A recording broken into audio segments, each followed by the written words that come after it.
Sometimes it has seemed that railroads were doomed. The Durango-Silverton Railroad is one of the most spectacular rides in the world. In 1960, it was nearly shut down. In 1883, the Orient Express ran from Paris to Istanbul and created the ultimate in luxury travel. It was abandoned in 1977. In 1887, rotary snowplows first fought the snowdrifts in the high Sierras. Looking like relics, they seem improbable holdovers from the past. Once this streamlined locomotive hauled passenger trains at 100 miles an hour, but for 20 years it sat outside a museum, its machinery rusting.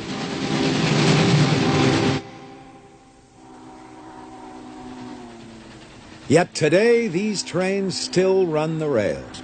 Now they evoke a more remote past, when trains first bridged the continent, ferried recruits to war,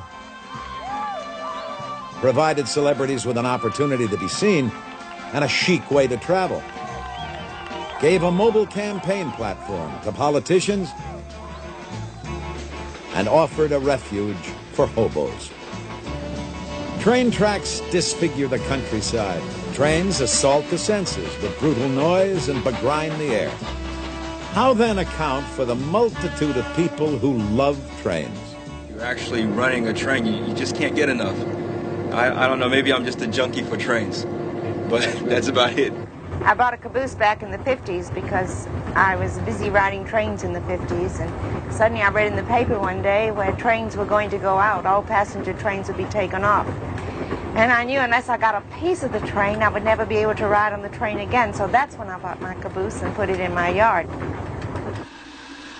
There are grown men who ride toy steam trains at a mountain retreat.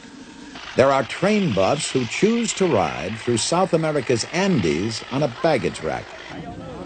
There's a town in Iowa that honors hobos. And there are thousands of young people competing for the chance to engineer a train. These are people who hearken to the lonesome whistle blowing and the clickety-clack of wheels on rails. Theirs is a worldwide fraternity with no membership requirements beyond sharing in the love of trains. You've got a sheet like this, and it tells you who's sitting in every seat, and every seat is assigned. There are many people so enamored of trains that they take trains not to go anywhere, but just for the pleasure of riding. Each year, the North Alabama Railroad Club sponsors an all-day excursion on a Norfolk Southern steam train. Seats are always sold out, and there's even competition for a chance to work on the engine. Bill Hayslip is a deputy sheriff, and he loves trains so much that he volunteers on his day off for the dirtiest job in railroading, apprentice fireman. I've studied steam engines just about all my life. I guess I was born about 30 or 40 years too late. There's something about a steam locomotive, railroad, it's just romantic. The steam engine kind of has its own personality. It's like a lady. You have to treat it just right.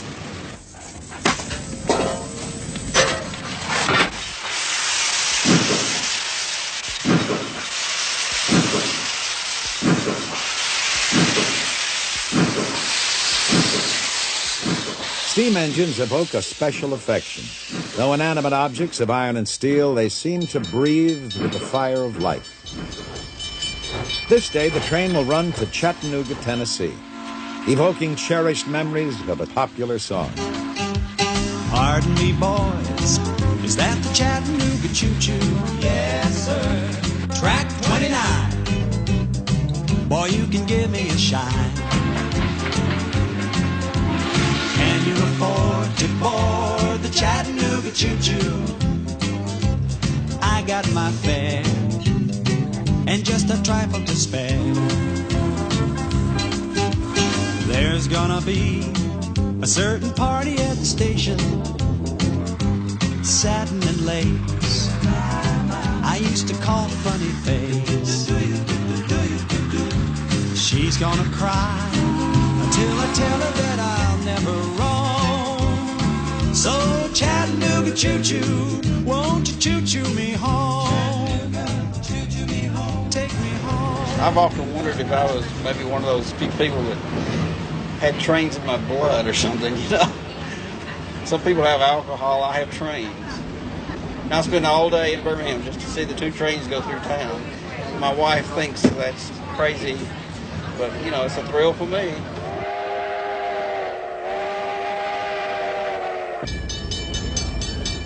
Partway through the trip, the train comes to a stop in an open field. Now begins the prized ritual of the steam train excursion. The train backs up, cameras are ready. And then a sweet symphony for every train buff's ear.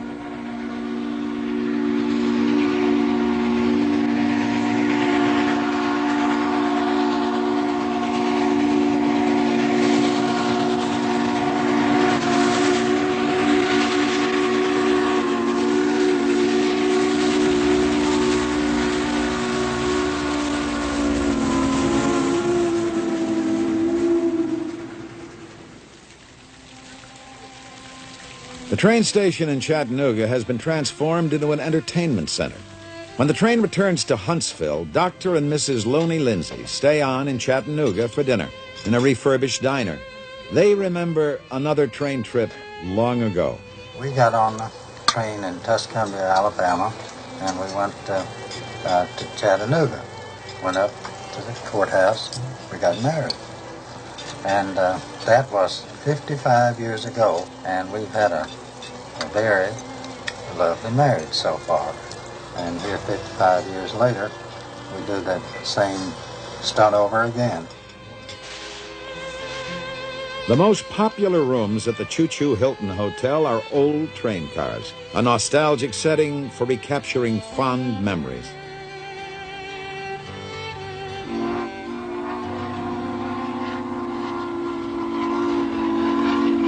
For those who love to ride steam trains, each trip is a journey into the past.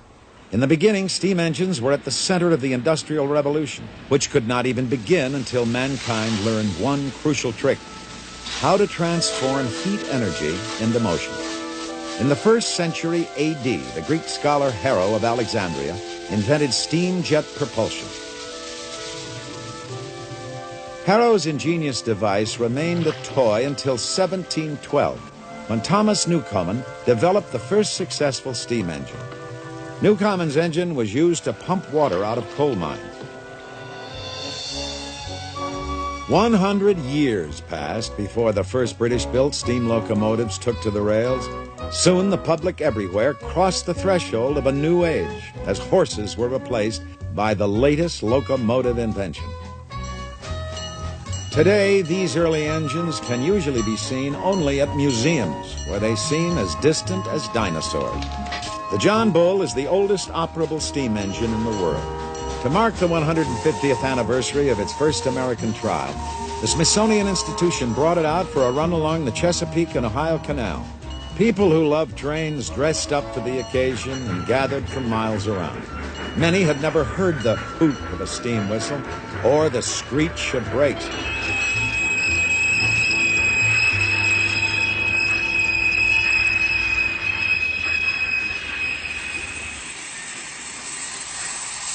Nostalgia for those seemingly innocent days of American history is very much alive today. For some, no doubt, steam engines are the attraction.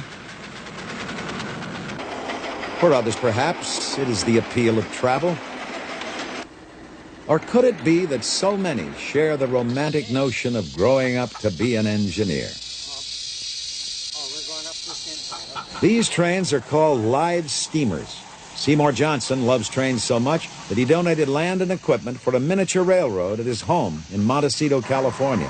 I think in my case, in the case of a lot of people, you kind of grew up with them as toys, and these are pretty big toys, but I started building this particular engine in 1947, and I completed it in 1951, and that's why I have the numbers on the side, 4751, to remind me of the time.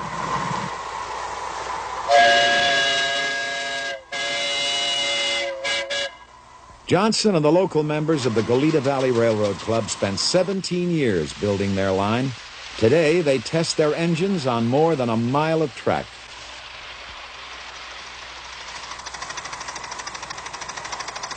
There's something nostalgic about steam engines now, of course, but the thing is, a steam locomotive is live. The engine talks to you when you're running it. You can feel what it's doing. It tells you I'm working too hard or I'm taking it easy. You can hear it in the stack. You can hear it in the sound of the blower and the sound of the fire. They got steam engines that are over 100 years old that continue to run. Once a year, Johnson and the club host a 3-day meet that attracts model owners from all over the country. Each engine is custom built, representing thousands of hours of meticulous machining. And as in real life, the engineers discover that steam engines can be cantankerous beasts, capable of fighting back.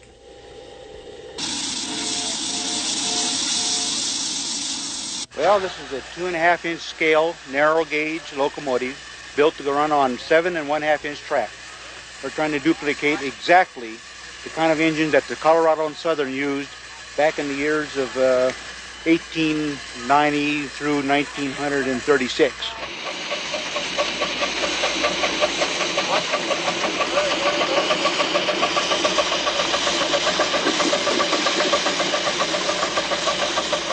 Hey, John, you want to push the daylight cars into the sidings? The most popular daily event is the Grand Tour of the Line for families and friends. 3 engines are coupled.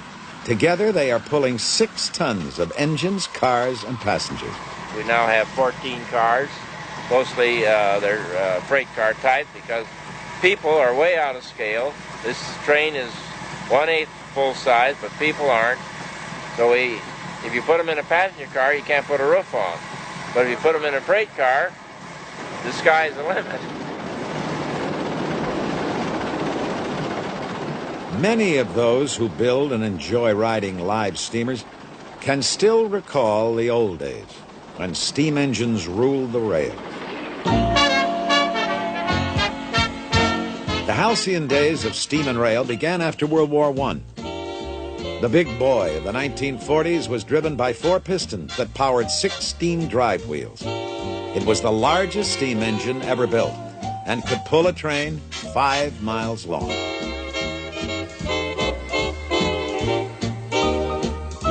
And during World War II, steam engines transporting the freight, weapons, and troops to the seacoast made possible the fast buildup of America's war machine.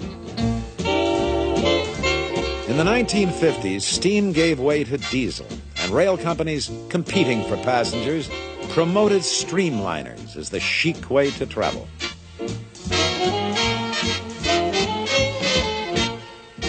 But late in the decade, passengers shifted to automobiles and airplanes for long-distance travel, and trucks took over much of the freight. The low point came in the 1970s. Congress rescued 6 bankrupt railroads by creating Conrail. Railroad lines were abandoned, and hundreds of stations closed for good.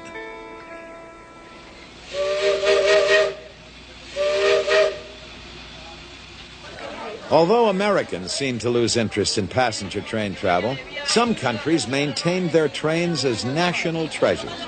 The narrow-gauge Guayaquil and Quito Railway in Ecuador plays a vital part in national life, and people here use the railroad like a party line. It even serves as a food market on wheels.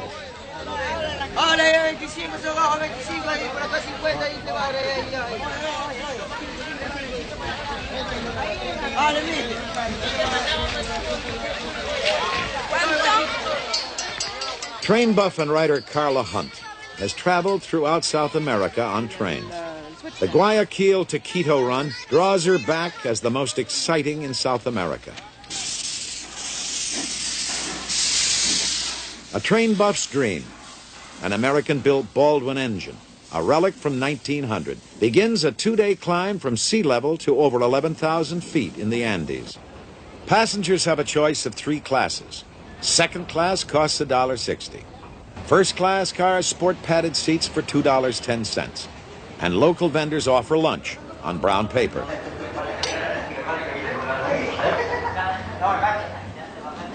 The affluent who ride deluxe get reserved seats and meal service. But some prefer the roof, where conductors seldom collect tickets. American engineers laid out the route in 1898. It took 10 years to cut the line from the sugarcane fields of the lowlands up over the Andes. When the train going up fails to meet the train coming down at the appointed siding, there's an unscheduled stop for a phone call to find out what happened to the other train. These trains, not only do they carry the people up and down, but they carry the mail. And every once in a while you see them with a medical prescription, a telex that might have come into Guayaquil but can't make it up between the two points. There's a telex facility at Riobamba, but between here and Riobamba there's absolutely nothing. The trains coming from Riobamba have problem in Guigra. One of the wheels of the machine was falling down off the track. And now we are going to this train to help the other train to ride to Guigra. Ah, fantastico. Derailments are common, but the speeds are slow and the accidents usually minor. As a bonus, amateur supervisors get a chance to see how, with a minimum of equipment, a derailed car can be coaxed back onto its track.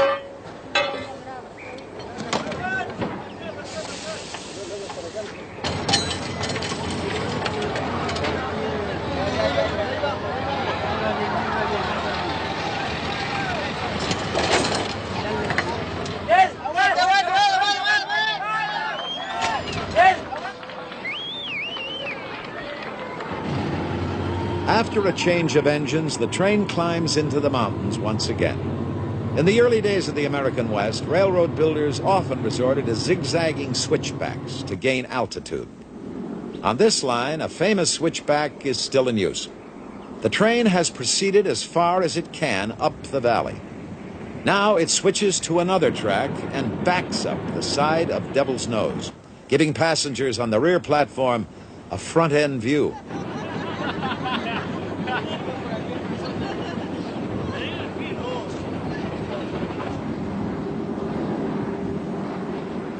The train backs around the mountain, then switches again to climb higher.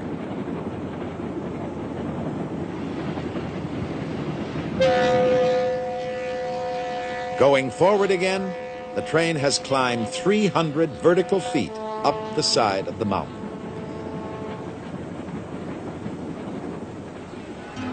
At the end of the first day, the train stops at Riobamba. For Carla Hunt, a visit to the market is a fascinating feature of the trip. People come from miles around to sell and buy.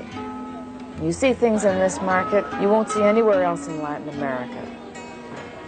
But more than anything else, I like to wander around and look at all those beautiful faces. Yeah, you think it's easy.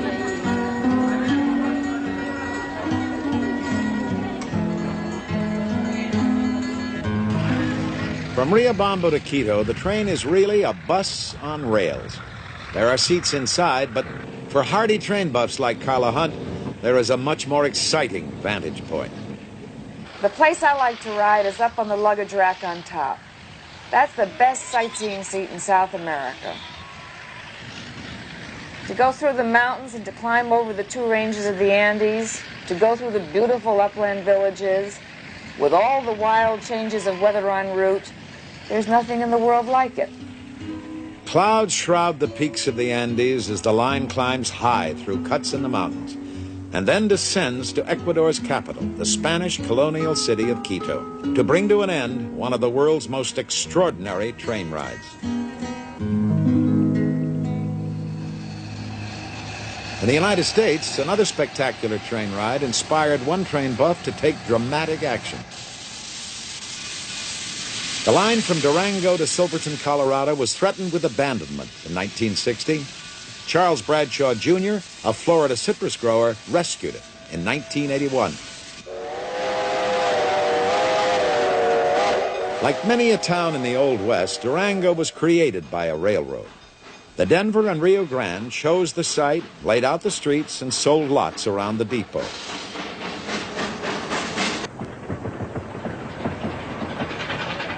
Young people who share Bradshaw's enthusiasm for trains keep it running. I love it. I really love it. I go home and tell my husband, I learned all kinds of new things today. I would like to be an engineer very much. You have to go through all the training, which is pretty physical for a girl. And then you have to also be a fireman, which you shovel 6 tons of coal a day. And I wouldn't want to get out of my limit. I don't think that's right. My father and my grandfather and my great-grandfather were all railroaders before me. They worked for the Rio Grande, not this particular branch. I'm the first one in the family to work for this branch of the railroad. But none of them were conductors. They were all in different parts of the railroad, so I'm the first conductor in the family. They have to be pretty responsible people. They can't be irresponsible at all. Aren't you pretty young to be an engineer? I hear that about 30 times a day. If I couldn't handle the job, I wouldn't be here.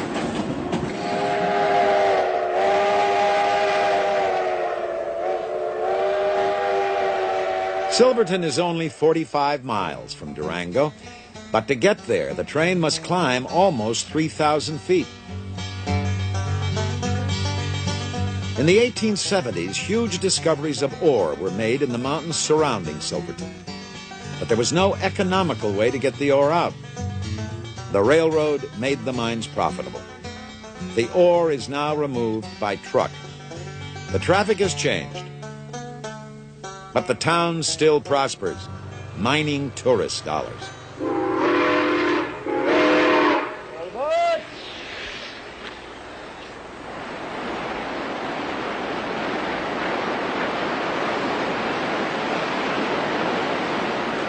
As soon as the route was completed, the drama of the train's traverse of the Animas River Canyon was recognized as one of the great sights of American railroading. In the early 1880s, photographer William Henry Jackson lowered himself into the canyon to take this picture, published in Harper's Weekly magazine. Today's passengers can still enjoy the same spectacle. The ride is potentially just as dangerous now as it was then. A derailment could topple the cars 200 feet into the gorge.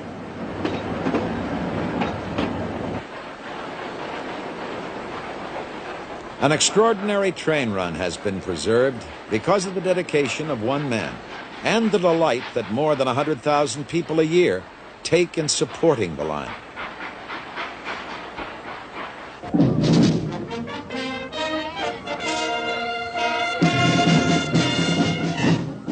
Boston has its marathon, New Orleans its Mardi Gras. Britt, Iowa honors hobos.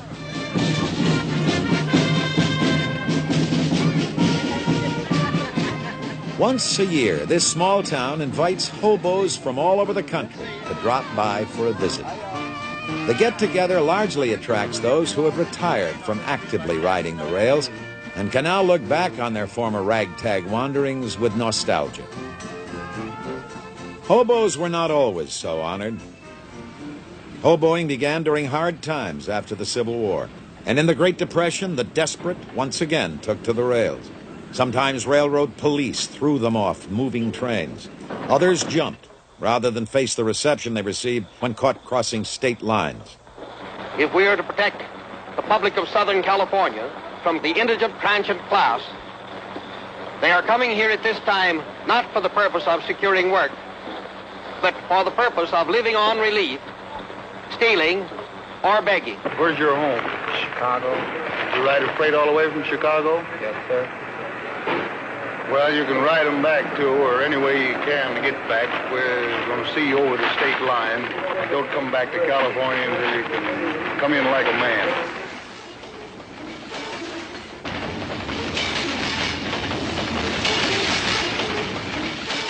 Hobo camps are called jungles, and life in them has always been hard. But in Britt, Iowa, the jungle is a place to renew friendships and swap stories. 78. Yes. Yeah. I remember you. Remember that bad? It was. And now wait a minute. Every year you get older, you have a special privilege. Every year you will get a little bit better at forgetting. Yes, I am there already. Hobos are known most often by their nicknames. Steam Train was first elected Hobo King in 1973. Now, we got a young goat here, and it's going to be some pretty tender eating when we get him all browned up here. Yes, sir. We have some of the best music and some of the best food you ever sit down to. Was you good gal when my train left the shed? Where was you, honey, when that train left the shed? Standing wishing I was dead. Time has reversed these hobos' roles. Once they were outcasts. Now, Brit youngsters look up to them as knights of the open road who seem to have lived in a mythological age. That's my name. That's your name? Well, this is mine. Mountain Dew. I was talking to the hobo queen, and she says, "Would you like to be hobo?" And I said, "Sure." And I go, "How do you be hobo?" And she said, "Well, she pulled out this kind of perfume stuff or whatever it is, and she goes, I acquire you prince, hobo prince," and she put some on my forehead, so I'm a hobo prince. And my name is Beer Belly Bob. I started out when I was about 16 and had 12 years on and off, different places, working irrigation ditches up in Washington, or cutting pulpwood in New York, doing lifeguard work down in Miami Beach, working gypsum plant in Yuma, Arizona, washing dishes in California, different stuff like that. Worked in the coal mines, but they give me a day shift, and when I went in, it was dark. When I come out, it was dark, and I worked there 2 weeks. I told them when they put windows in there, I come back to work. How long did you hobo, from when to when? About, 1931 to 38, something like that. What satisfaction of being free. Being free, in other words, not have to count to anybody for your actions. As the sun sets, the hobos gather around a fire, and balladeers recall the hard days of Depression time.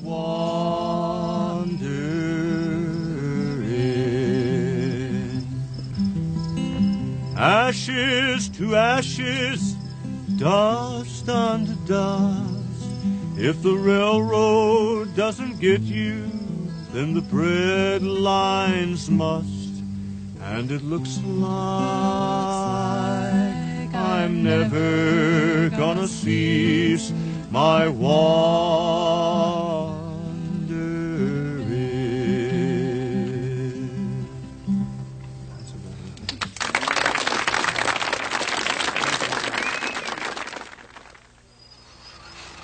When most railroad buffs think of trains, they think of passenger trains. But many of those most devoted to trains have found their life work with the railroads.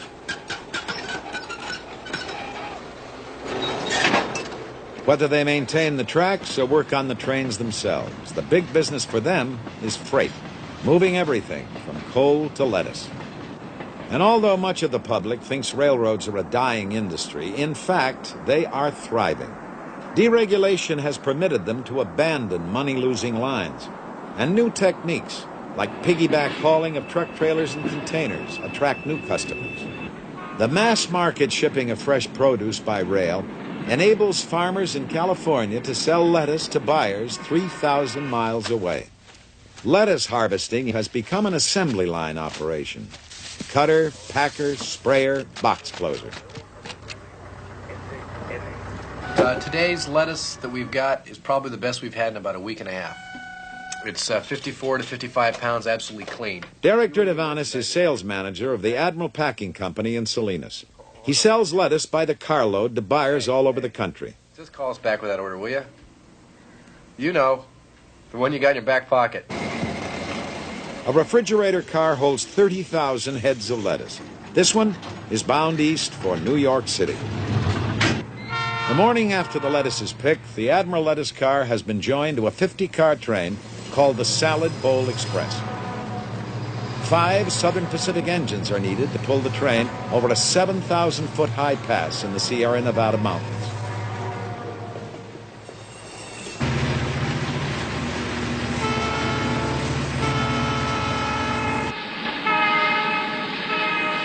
The route climbs toward Donner Pass.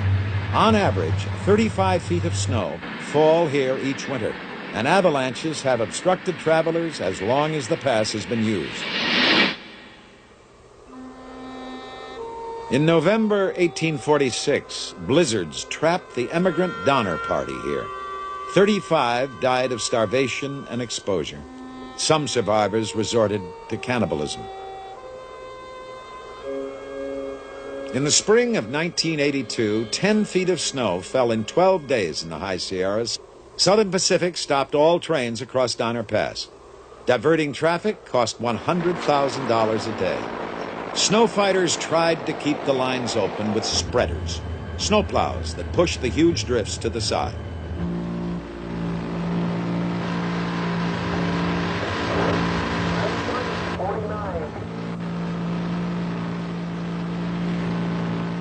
But when the snow drifts too deep, spreaders stall and the pushing wings collapse.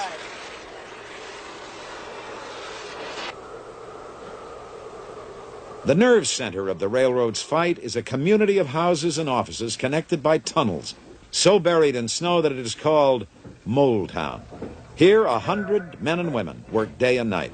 SP Norton operator. Everything's in the clear of the number 2. How about the rotary? Rotary's in the clear of the number 2. Okay, bring it. Management calls for its ultimate snow fighting machine, rotary plows that can dig through almost any accumulation of snow. Okay, Sandy. That light engine's being held right now.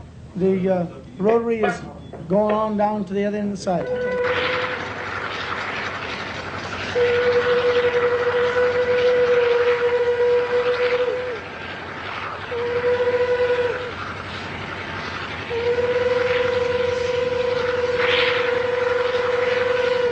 Throwing 5 tons of snow a minute, 150 feet from the line.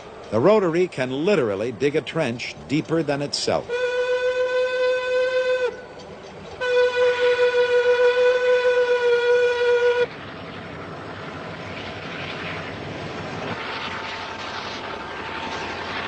As one rotary chews toward the top of the pass from the west, another struggles up from the east.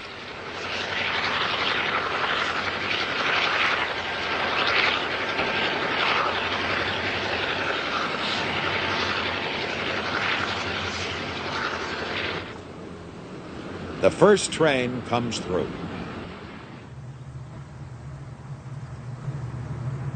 Beyond the Sierras, the Salad Bowl Express drops into the desert, and a new crew takes over.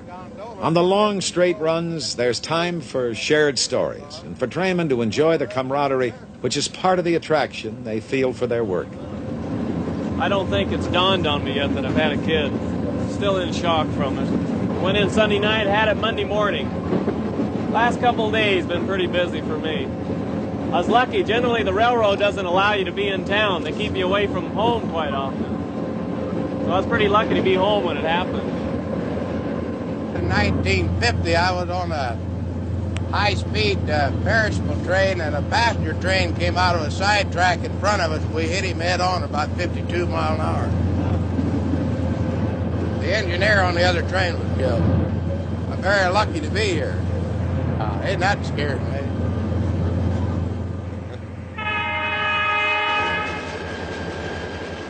By evening, the train is in eastern Nevada.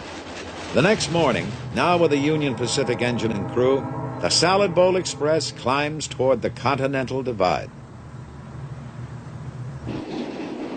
Around a curve, Castle Rock, a well-known American landmark, comes into view. The famous photographer A.J. Russell captured this same scene when the Transcontinental Railroad was nearing completion. In 1867, it took 3 months to cross by wagon from the railheads on the Missouri River to the Pacific coast. The new rail line cut that time to less than a week. Irish immigrants living in railroad car dormitories built west. Chinese coolies built east. It was the most dramatic engineering accomplishment of the century. Gorges were spanned, mountains cut through or tunneled under.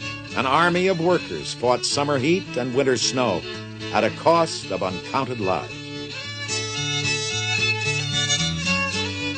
There were no movie cameras to record the great undertaking, but once movies were invented, filmmakers recreated the drama in classic film. John Ford's The Iron Horse and Cecil B. DeMille's Union Pacific. Crossing the mountains, the deserts and plains, fighting the heat, the cold and the rain, summer to autumn, winter to spring. Bring 'em up, lay 'em down, make the hammers ring. Building a new road under the wheel, bind up the earth in iron and steel. Working east, working west, we're building our way on bad food, hard liquor, and $1 a day. It was a day of national celebration when the two lines met at Promontory, Utah. A.J. Russell recorded the scene in what is perhaps the most famous photograph in American history. And in 1924, when John Ford recreated the scene for his film, he based the action on the photograph, complete with a still photographer to pose the crowd.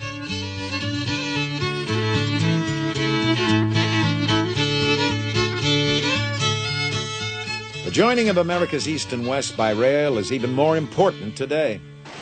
The Salad Bowl Express is only one of 60 to 70 trains a day moving across the nation on this one line. Now, near the end of its second day, the Salad Bowl Express comes under the traffic control of dispatchers at North Platte, Nebraska. Here, 3 men per shift control every train on the 245 miles of track diagrammed on the walls. They decide which trains get priority on the lines. The Salad Bowl Express is rushed along. Midnight. The Salad Bowl Express arrives at North Platte. Some cars will be sent south and eastward on other lines. Other cars will be added. The freight cars are pushed up a hump and separated. Gravity powers them down the slope. The tracks divide again and again.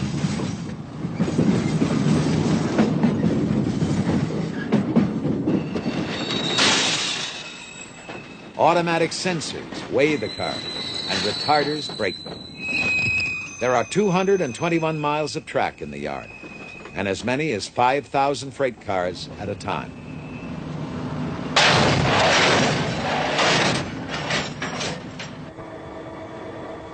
By 4 a.m., a new train has been made up. A new crew comes aboard, and the train moves on. In the afternoon, the train crosses the Missouri River. Operated now by Chicago and Northwestern Railroad, it traverses the rich farmlands of Iowa.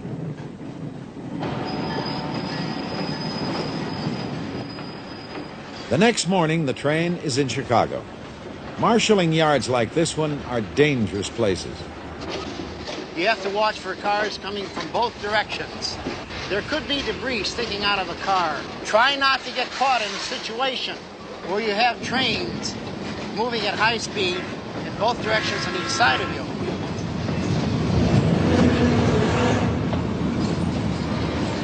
If you do have a tendency to feel dizzy, lay down on the ground. You could reel under the car. Despite railroad emphasis on safety, there is an average of 15 deaths and 6,700 injuries to American rail yard workers each year. Danger for railroaders comes not only from the trains themselves. In the early days, desperados like Jesse James, Butch Cassidy, and the Sundance Kid held up trains in the lonely plains and mountains of the West. Today, trains are most often attacked as they pass through depressed areas in big cities.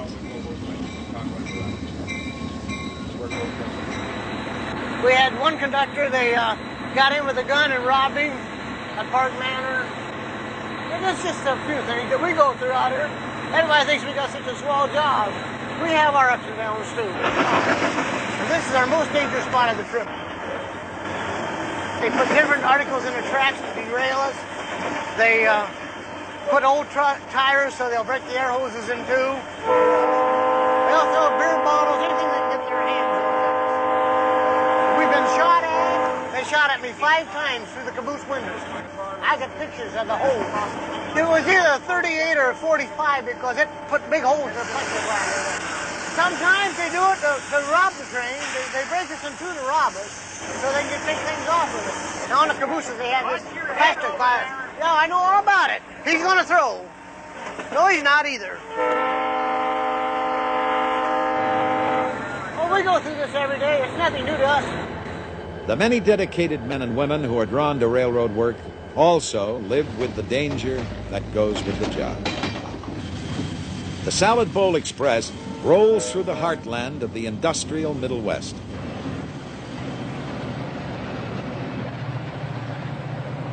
On the fifth morning, the train parallels the Mohawk River.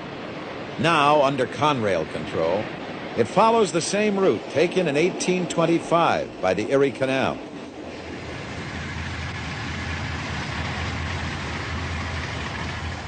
Early on the sixth morning, the Salad Bowl Express arrives at its destination in the Bronx.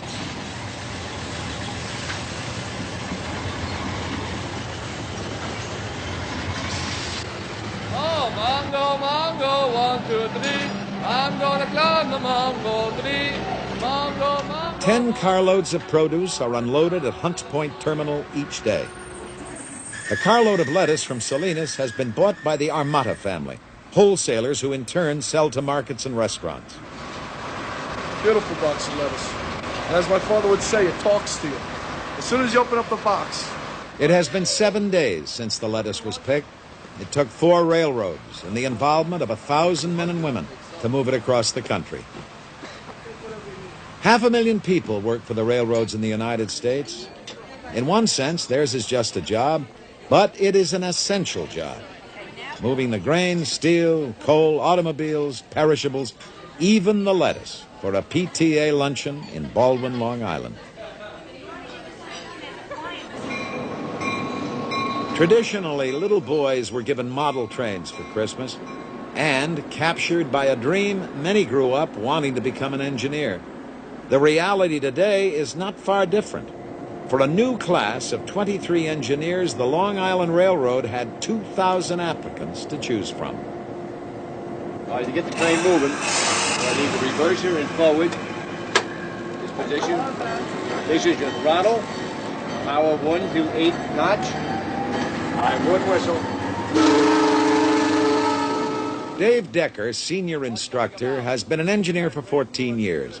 Decker loves engineering and teaching, but the memory of train accidents in his past brings a special urgency to his teaching.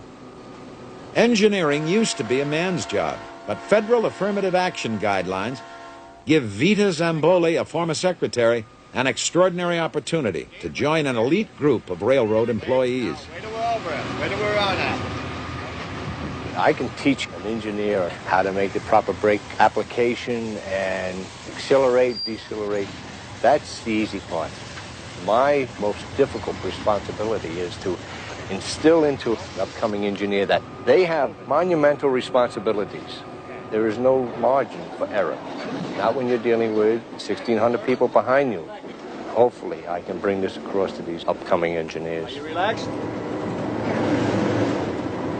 Little damp. All right. That's good. That means you got guts. You're not nervous in here. There's something wrong.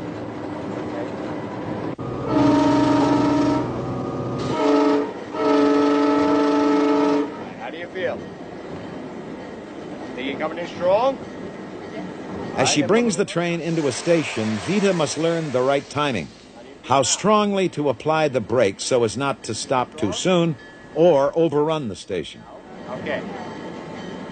Now what you want to do is just bail off the last second. No, not this. Go ahead, bail it off. Hold right there. Super. So you want that feel of this thing charging into the station, making your initial application, and then your final application. You ever run a train before? Huh? Never? You did a heck of a job. What do you think? What do you feel? Feel that this is going to be your occupation or what? Yes. Yes? I'm sure it's going to take a while, but I will get the feeling of bringing a train in. But there are going to be times in your career when you're going to run across a grade crossing accident.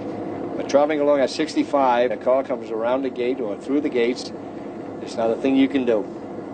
You hope you give pre-warning or warning whistle and the warning bell before you get to that crossing, or ample. You'll search your soul to know whether you did it or not. It's not just the glory of running over the road and say, I always wanted to be an engineer. Now I have that, is that you have to take that responsibility. If her engineering career follows the norm, Vita will face 500,000 road crossings in the next 25 years. If she is never involved in an accident, passengers who ride her trains will have no reason to learn her name.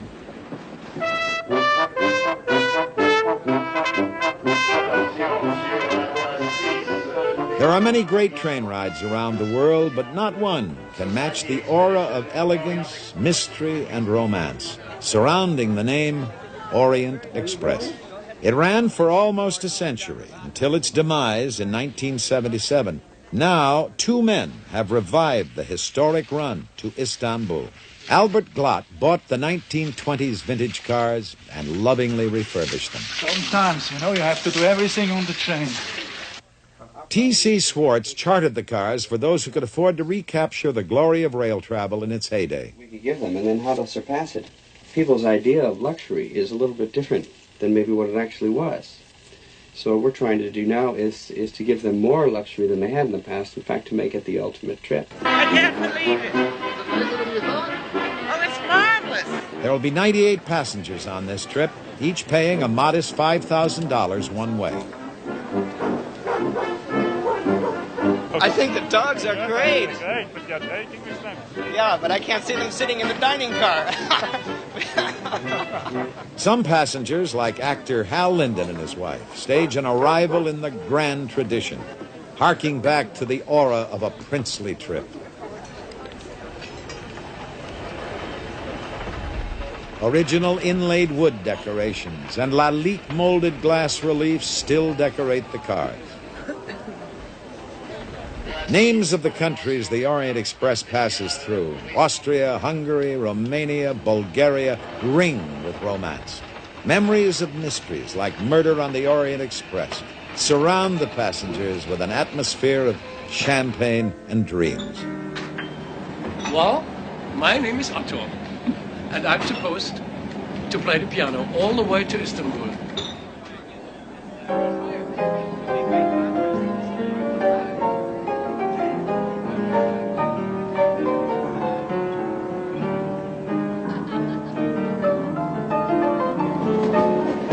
Like everything that's wonderful about the world is going away, and the trains are one of those things.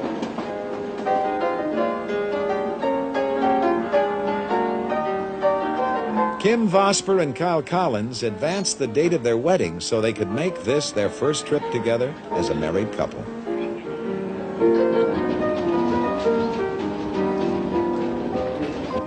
For bourgeois travelers, meals in an aristocratic French style.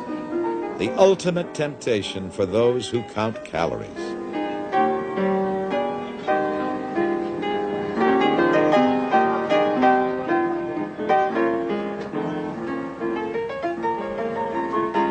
I remember as a child, we used to put people on the train in New Iberia, and I was never sad because they were leaving. I was always sad because I wasn't leaving too, that I wasn't standing on that back platform waving goodbye.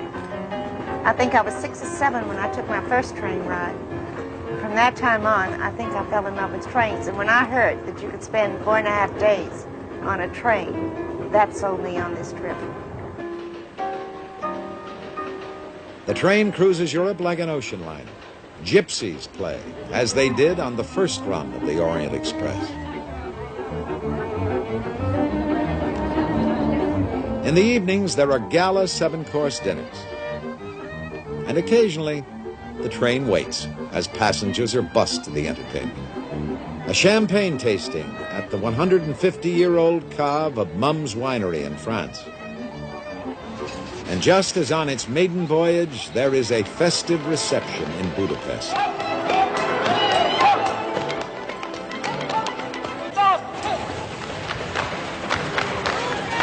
On the first trip, no passengers in the Orient Express dined at the hunting lodge of the Sultan.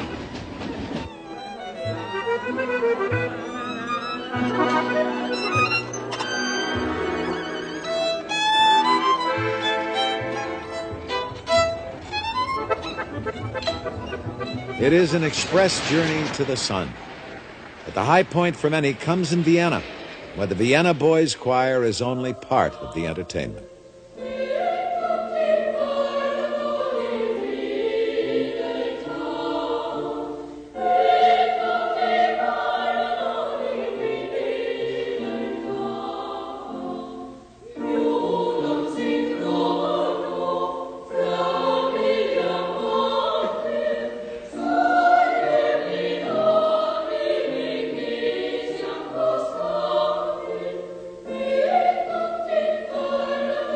Protocol prevented the Austrian royal family from receiving plebeian passengers of the first Orient Express. Now the Pallavicini Palace is theirs for the evening.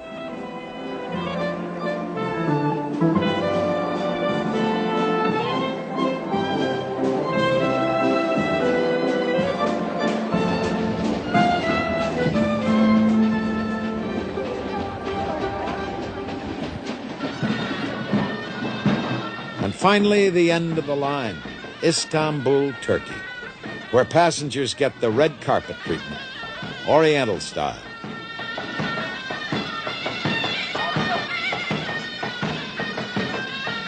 For the 98 passengers of the Orient Express, the trip will remain an extraordinary adventure into the romance of rails. But the Orient Express has no monopoly on beauty. There are grand adventures for everyone in a rediscovery of travel by train. Amtrak's Crescent, with newly rebuilt equipment, races like a speeding ship across Lake Pontchartrain in Louisiana. The Great Plains offer the same sweeping vistas that challenged the pioneers so long ago. There are majestic views of the Rockies on the Canadian transcontinental route.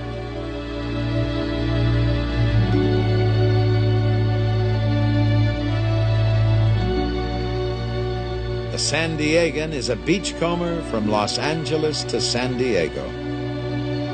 In the future, new trains traveling 160 miles an hour are planned for the run between Los Angeles and San Diego. And that is only the beginning. Extraordinary experimental trains may someday revolutionize land travel. For those who love trains, whether as engineer, hobo, or passenger, there's an appreciation due for the songwriter's line, "It's got to be the going and not the getting there that's good."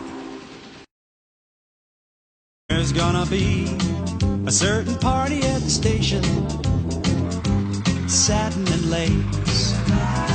I used to call Funny Face. She's gonna cry until I tell her that I'll never roam. So Chattanooga choo-choo, won't you choo-choo me home? Take me home. I've often wondered if I was maybe one of those people that had trains in my blood or something, you know. Some people have alcohol, I have trains. And I spend all day in Birmingham just to see the two trains go through town. My wife thinks that's crazy, but, you know, it's a thrill for me.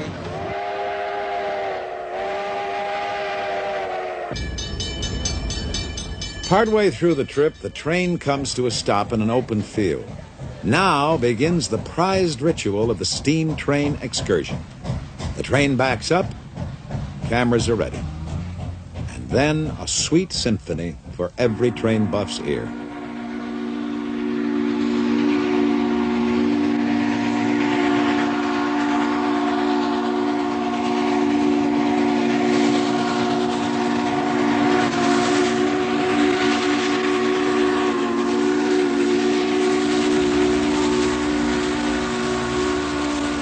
Sometimes it is seen that railroads were doomed.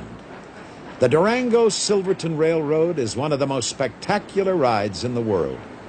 In 1960, it was nearly shut down. In 1883, the Orient Express ran from Paris to Istanbul and created the ultimate in luxury travel. It was abandoned in 1977. In 1887, rotary snowplows first fought the snowdrifts in the high Sierras. Looking like relics, they seem improbable holdovers from the past. Once this streamlined locomotive hauled passenger trains at 100 miles an hour. But for 20 years, it sat outside a museum, its machinery rusting.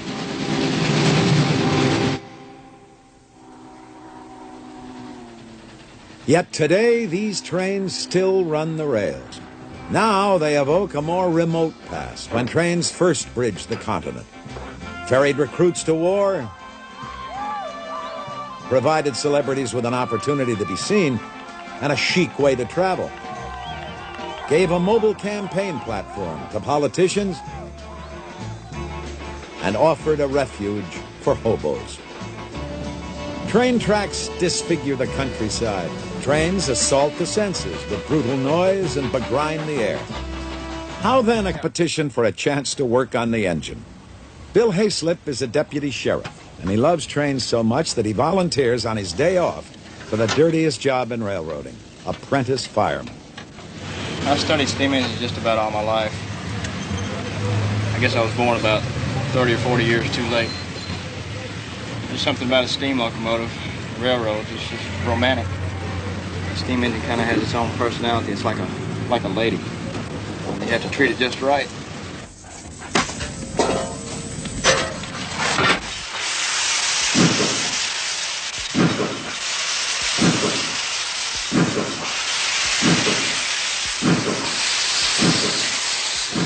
Steam engines evoke a special affection. Though inanimate objects of iron and steel, they seem to breathe with the fire of life. This day, the train will run to Chattanooga, Tennessee, evoking cherished memories of a popular song. Pardon me, boys, is that the Chattanooga choo-choo? Yes, sir. Track 29. Boy, you can give me a shine. Can you afford to board the Chattanooga choo-choo? I got my fare and just a trifle to spare. There.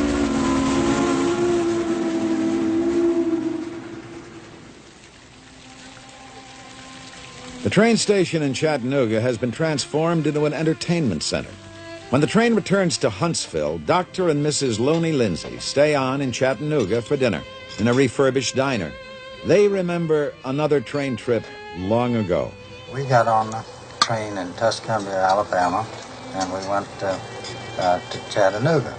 Went up to the courthouse. We got married. And that was 55 years ago, and we've had a very lovely marriage so far. And here 55 years later, we do that same stunt over again. The most popular rooms at the Choo Choo Hilton Hotel are old train cars, a nostalgic setting for recapturing fond memories.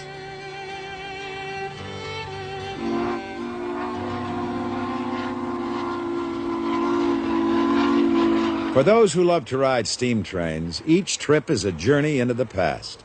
In the beginning, steam engines were at the center of the Industrial Revolution, which could not even begin until mankind learned one crucial trick: how to transform heat energy into motion.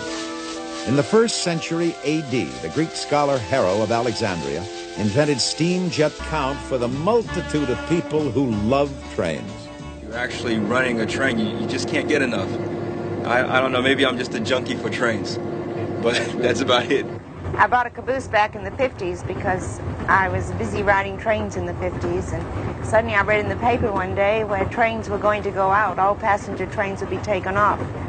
And I knew unless I got a piece of the train, I would never be able to ride on the train again, so that's when I bought my caboose and put it in my yard. There are grown men who ride toy steam trains at a mountain retreat. There are train buffs who choose to ride through South America's Andes on a baggage rack. There's a town in Iowa that honors hobos. And there are thousands of young people competing for the chance to engineer a train. These are people who hearken to the lonesome whistle blowing and the clickety-clack of wheels on rails. Theirs is a worldwide fraternity with no membership requirements beyond sharing in the love of trains. You've got a sheet like this, and it tells you who's sitting in every seat, and every seat is assigned. There are many people so enamored of trains that they take trains not to go anywhere, but just for the pleasure of riding. Each year, the North Alabama Railroad Club sponsors an all-day excursion on a Norfolk Southern steam train. Seats are always sold out, and there's even